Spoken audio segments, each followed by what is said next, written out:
from the chat, and then we can move to Riet. First, from Merit, how pure do the separate plastic types have to be? Can I mess up a whole bag by misplacing a cube? Oh, that's a very good question. I think I can also jump into this. Okay, perfect. Actually, polyethylene is way more expensive than polypropylene. So a polypropylene container can have polyethylene inside, but if you separate polyethylene, so if you're careful with polyethylene, it's better to do that way. But if there are some polyethylene in the polypropylene container, that would not create a big problem. So only thing and more expensive one is polyethylene, and a more valuable one. That's why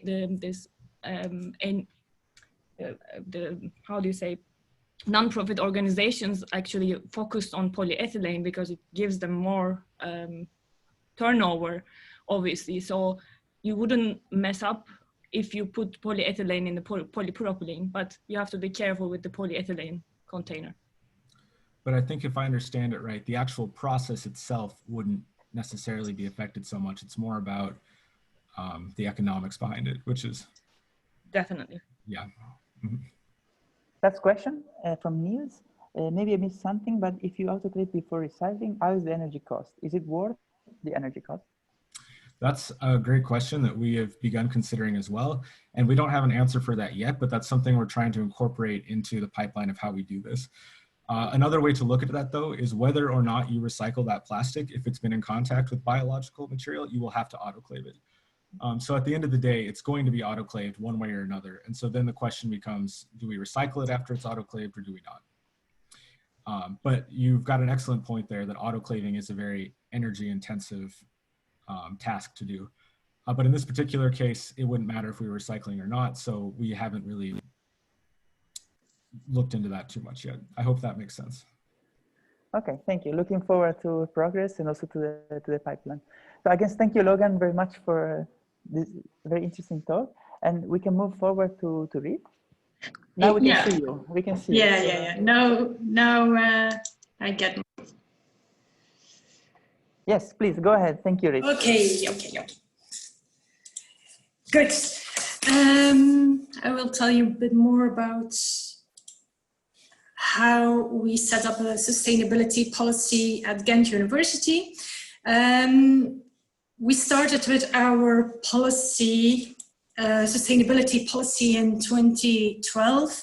There was a lot of things going on that time. The city of Ghent declared it to be climate neutral in 2050. There was a very active student. We can see your presenter's view, just as a small note. We can see your presenter's view, just so that you know. Yeah. So? Good. Good, better? Okay, and we had already that time a lot of policy plans about environmental, about energy, about mobility, but we had a feeling that we clashed on limits.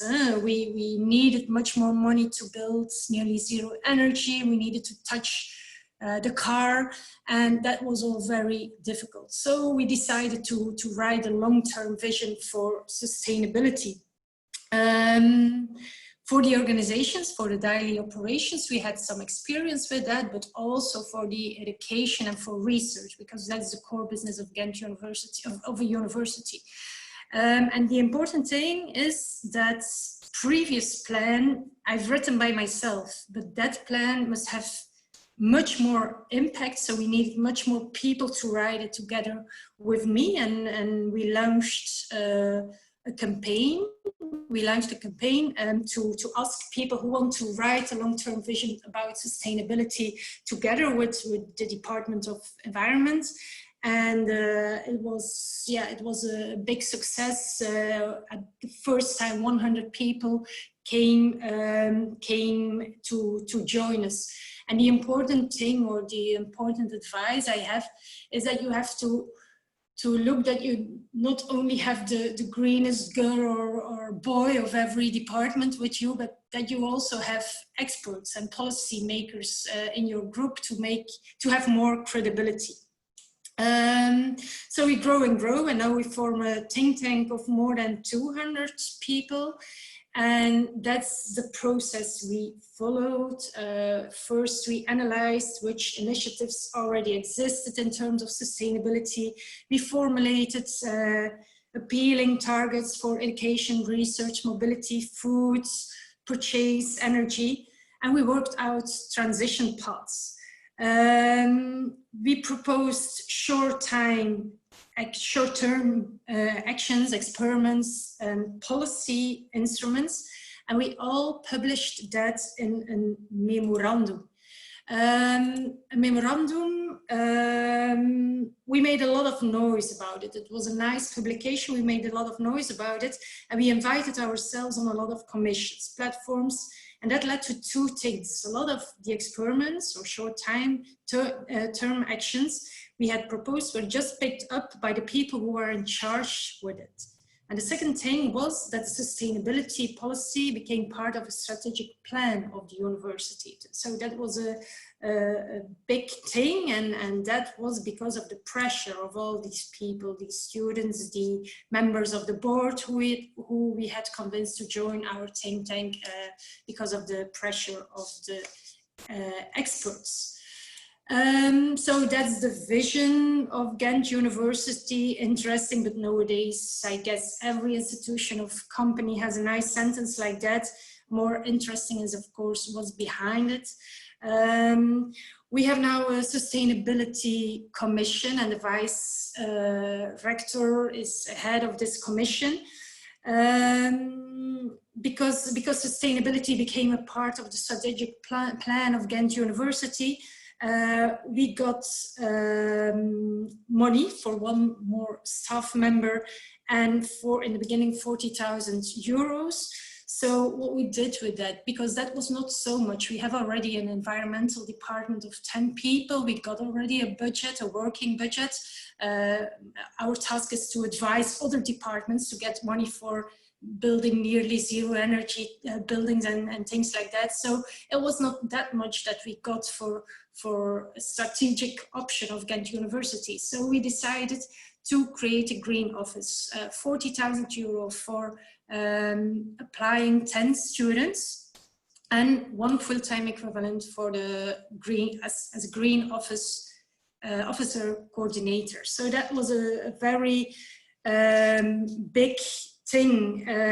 It's a very good concept. I really believe in it. I see also a lot of good examples in the neighbor countries. And why it's so good? Because the students bring in new ideas, creativity, work power, and they are also motivated. They have all a very big sustainability heart, so they work much more than only 1 day a week for us.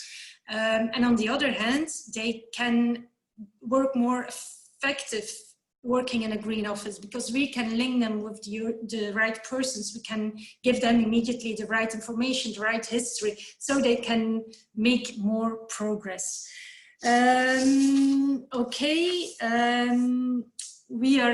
We started with 5 students, we are now with 10 students, and our budget is also raised now till 100,000 euros. So that's a good work, but of course we are not at the end. You can say we are at the end of the process now. We are now assessing and translating our sustainability vision into policy. By our sustainability vision, by our green office, we report every year in our sustainability report. In our sustainability report, we say to which actions we want to commit the next years.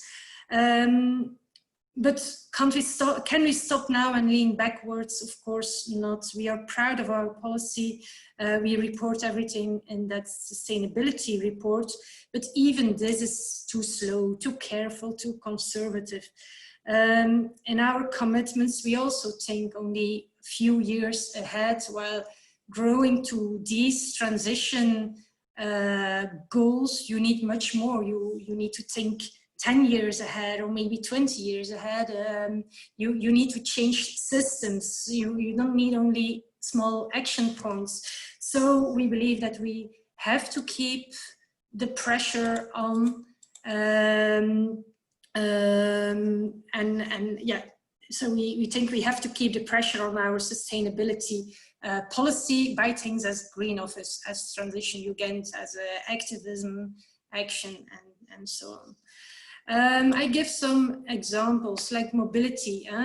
We have a sustainable mobility policy. We do a lot to stimulate sustainable transport modes that are green bullets. We say that's on track, that's going on. We need some optimizations every now and then, but it's on track. Then we have our yellow bullets that are the things that are interesting but small scale. We have to scale it up, we have to speed it up. Like we have some nice experiments with parking makeover, with sharing parking. We have a sustainable travel policy, so we don't fly anymore to cities where we can reach within 5 hours or 6 hours by train. But okay, I think everyone here didn't do this since years or never done this. So that are yellow bullets, and then we have our red bullets. Red bullets, we have also touched the car use, and that's a red bullet. We don't touch this. Energy, the same thing. We have an energy policy plan. We have our first nearly zero energy buildings. We invest in green energy, but at that tempo, we need time till 2100 to finish all this. And what are our red bottoms? We have to use our buildings more energy efficiently. We have to share infrastructure, not only infrastructure for one department. No, we have to share it. And we have to start with fossil-free campuses. And that's very difficult because we provide money for one new building, and that new building is sustainable and energy efficiently and zero energy. But we only look at that building. We need to look at the whole campus and maybe the whole neighborhood when you want to start about fossil free. And then for green, we do a lot of nice experiments with green. We have green protection areas. We have green policy plans. But if we need new space, we just look around and we say, there's some green area left, let's place the building there. So that's the work we still have to do. So what we say, our policy, sustainability policy, is still in the beginning. It's only that green one. We try to focus with the Green Office, with Transition Ghent, on that, on the yellow and the red ones. We want to see how we can accelerate, speed up, how we can scale up, and how we can take barriers. And that's very difficult because as soon as you start to talk about a car policy, then they say, oh, I need a shower. In that building, we miss a shower. Or maybe we have to make more noise about our park and ride of that campus. And then I say, yes, okay, maybe I have still work on that, but that's the green one. I was talking about that one. I was talking about the car policy. So it's our task to keep the attention to these two. So how do we do it? Because a whole society is struggling with that red bullet, and you have to cut it in. So it's a huge problem, and you have to cut this in 1,000 things. And you have to deal thing by thing, but you have to deal with the red one and not with going back to the green one. So how are we gonna do this? We think a recipe for that is participation, involvement. I think the other strong thing, especially at the university, is joining forces. At the university, you have everything. You have expertise for all sustainability topics. You have a lot of commitment of your experts, of your staff, of your students, and you have your policymakers, and you have to bring these together. And that's our recipe for Transition Ghent, but for almost everything we do. If we want to work about food, we always do the same. We look for the experts working on food. We look for the committed students who want to change the restaurants, and we look for the policymakers, and we bring them together. Okay, I give just an example of mobility. This is our attractive goal. In 2030, all parking spots of Ghent University and the inner city are disappeared. That's not policy, that's what Transition Ghent says. And we say, okay, we can easily do that in 2030 because we have enough bikes and enough public transport and enough car sharing systems at that time. And instead we create green spots, picnic areas, sport areas, parking for bikes and so on. So we try to make something tough, something attractive, because now it's okay, but in 2012, I can tell you that that creates a lot of protests, that sentence. So well, then we try to make it attractive also by visualizations, by images. This is the campus where I studied, and that was it when I was there, when I studied there. It was a parking space. Now it's a very nice inner garden, so nobody wants to go back to previous time when it was a parking space.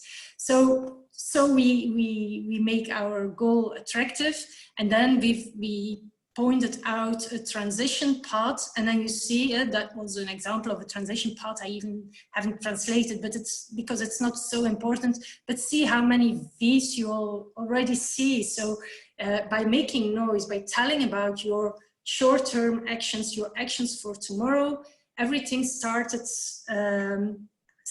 and was picked up by other departments, because we are not the boss of everything. Here's some examples. So it's now we have a sustainable mobility plan. We have a lot of actions for sustainable mobility, and don't go through it because you all have these, I think. But the tough thing is that we still don't have a parking policy. So we try to get this on the agenda. And how it's because of our unions who doesn't want it for 10 years already. So how we keep it on the agenda to do small scale experiments. This is a parking at a campus, and a very easily one to get rid of, because there's a parking space under the building with enough place. So we created an event of, and I think 300 people came to plant these areas, so we could make a lot of noise about it. The same with that picture. We create a garden of it, and people are there now for meetings or for just social contacts. Here the month before Corona, we had this project where we even dig out concrete with the dean, with students. So that was a very, very nice project. Here 400 students had 1 week experiment and a parking for 400 cars. So only for 1 week, the 400 cars had to park further on. But it's very interesting, because you see that people change of modus, change to more sustainable modus when they have to park and walk 15 minutes more. And you let people see which possibilities there are if the cars are not there, which other possibilities you create. So what are we saying now? We say, okay, these are experiments, but let's scale it up. Here, this is our rectorate, it's a parking. If you walk 10 minutes, then you have 50 parking spaces left. If you walk 12 minutes, you have 100 parking spaces left. So let's create something nicer at that place. Imagine that all these parking spaces are used efficiently. How many places you can create at how do you call it? Maiveld. So these are experiments. I just want to say the experiments are done by students, by Transition Ghent, by the Green Office, but then it's me and my colleague who are in the policy as environmental coordinator, sustainability coordinator. And then we are at meetings where they say, oh, the parking place of Rectoraat has to be renovated. How are we going to do it? And then pictures like this come come on, and then it's the moment to say, come on, that's working. We can park there when we want to walk for 8 or 10 minutes, and then things going in, and you can really change things for forever, not for only 1 week. Yeah, our travel policy, I don't have to say so much about it. It's just that we don't fly to cities that you can reach by train. And the strong thing in that project is that it showed that it also started with Green Office, with Transition Ghent. They had some small experiments with departments that were front runners, and they had already a parking flight policy before, so we put them in the picture. We made noise about their stories. After that, the policy decided for that travel policy, and 1 day later we were in the newspaper. So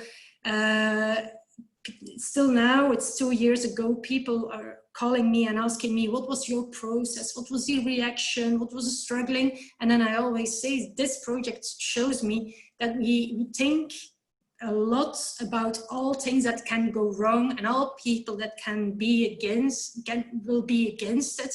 But this project shows that there were 3-4 big people who were moaning on Twitter for maybe 3 days. After 3 days, it stopped, and you get only the positive comments. So don't lose time in thinking what can go wrong. Just jump. The same for fossil divestment. Also there from students, they won the fossil-free university. The university decided to go with it.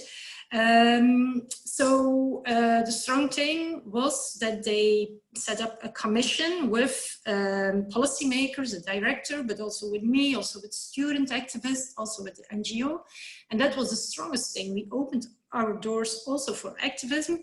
Without that, we just followed the nice talks of the big bank directors saying, look at our sustainability funds, and I don't know so much about it, and the director neither, but it was a student activist who said, you call this a sustainable funds? It's not true, because so much money still goes to Texaco, and so much to Exxon, and so much to that, and because they work with the best in class, so Shell also invests in windmills, so they are still in the sustainability funds of the big banks. So it's thanks to the students again that the policy is much stronger than it should be any other way. And again, here we were in the newspaper. So I end my speech to say what the role, what I think that role is of green offices and Transition Ghent and activism. It's experimenting with the aim, with the goal to speed up, to go deadline to the transition goals. And at the same time, I could stop here and say that's our role and go on for it. But I also want to give my remark. This is a quote I write 1 month ago. I want to publish this in our new sustainability report. And here I say that we like it to experiment, to make the future visible on a small scale. But we have to make sure that we don't experiment to experiment. We are testing things to prove that things are possible, ready to scale up and roll them out faster. And why I say that, because after 10 years, sometimes I have the feeling that we also stuck in that transition story. I was a very believer, and now I sometimes hesitate. And why? What happens with our experiments, with our parking makeovers, for example? In the beginning, it was real activism, turning a parking place into a green area. That was activism. We really had to fight for projects like that. But now our university likes that, and they like that we do that, and they put photos on their Facebook, and rector comes to help planting, and that's good, of course, but we need more. It's not, we have to be aware that we don't experiment to still stuck in the optimization. We need to experiment to accelerate and to go to that future image. So that's our attention point for this year. How can positive experiment with a positive evaluation lead to more? So we are not finished yet. And yeah, I hope I helped you a bit further. Thanks. Thank you, Riet. Very inspiring, and was impressed by the ambition behind it. It's really cool. And we have room for questions. So again, if someone wants to raise their hands up, or simply by writing in the chat. And maybe I just can start. I like, of course, the attitude is very positive, but I still would like to understand in the very beginning, what were the biggest frictions in establishing a green office, and yeah, what was the major barrier that you had to overcome? Yeah, so we could start from an environmental department. So I was already an environmental coordinator, and I have 10 colleagues doing tasks like permits and things like that. And I think that's a very good starting point, because as an environmental coordinator, you still have your direct line with the rector and the vice rector and the board. So that's a good point. And then, yeah, we just started from bottom up. So the first memorandum, the first transition paths are written by a group of people, 100, 200 people. And I remember that it's already a long time ago, but I remember that in the first time we even were not allowed to publish it. Mm-hmm. They said, yeah, this is not policy, but it's, the publication has a look and feel of the university, so it's not okay. But we could fight back. And why we could fight back? Because we could prove that it were not only dark green fundamentalists who has written this, but also all professors working on climate change, or all professors working on mobility, or green. So that makes it a lot stronger. And that was in the same time that the university was written at a strategic plan. So sustainability came one of the strategic options. And then, of course, if it's a strategic option, you need to put money in it. And even there, you could see the other strategic options like internationalization and education. There was much more money pumped in it than in sustainability. We only got 40,000 euros and one person extra. It was nothing. But because of the Green Office, and we made a very visible thing of it, it became a very strong concept, and they can't pause it anymore. I think. And there's a question from the chat from Filomena. Who did you convince to abolish the car parking places at the campus to replace by green areas?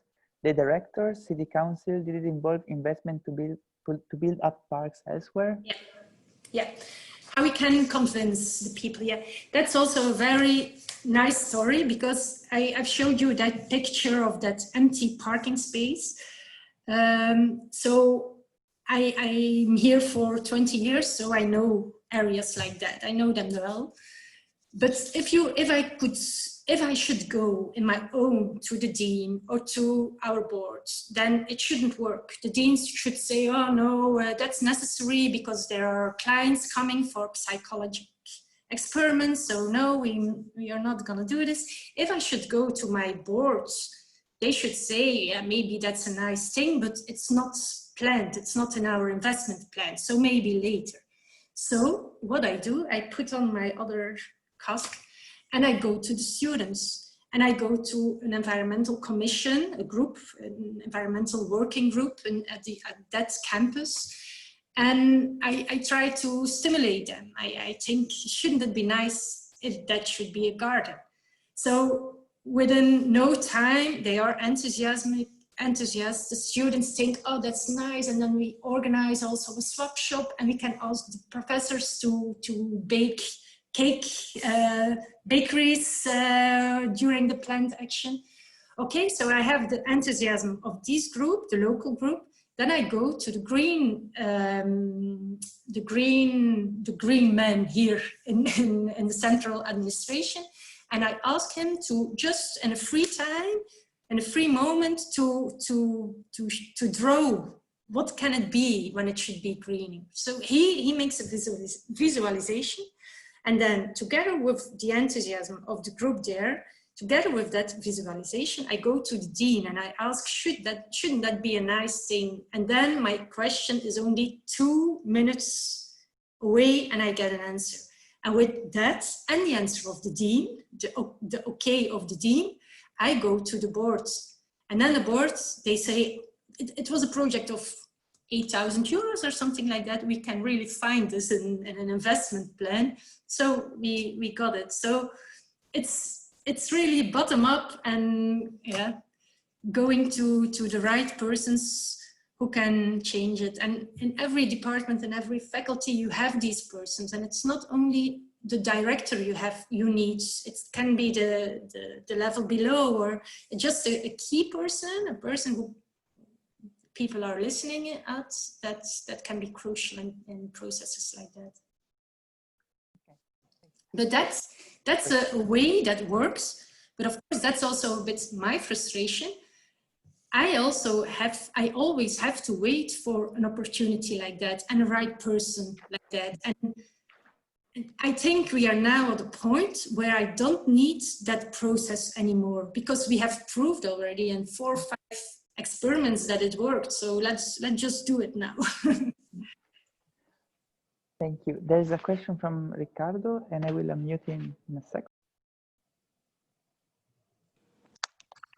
Hi, thanks a lot. I have a question related to the travel policy.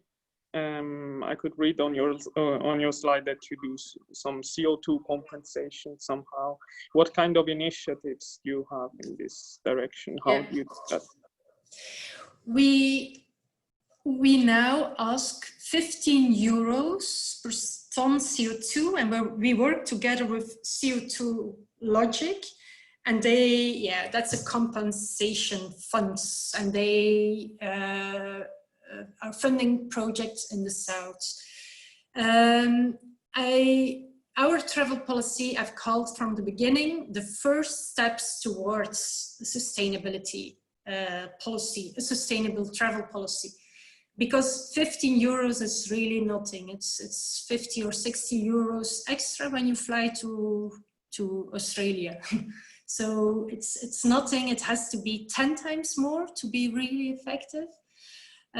So now we are working at next steps. We think to ask 40 euros or 50 euros, but on the same time, let people choosing for what the money is. Is it for projects in the south, or is it for a research project about the problem, or is it for subsidizing train tickets? So we are working on things like that. But Corona is there now, and I think we make much more jumps ahead now by learning. Working with things like that. So I hope we will, that will be more effective than asking some money for flying, because the first step is, of course, not flying. Thanks. There is another question from the chat from Niels concerning travel policy for carbon compensation, or when train tickets are more expensive than flights. You have to justify that to the sources of public funding or grants, for instance?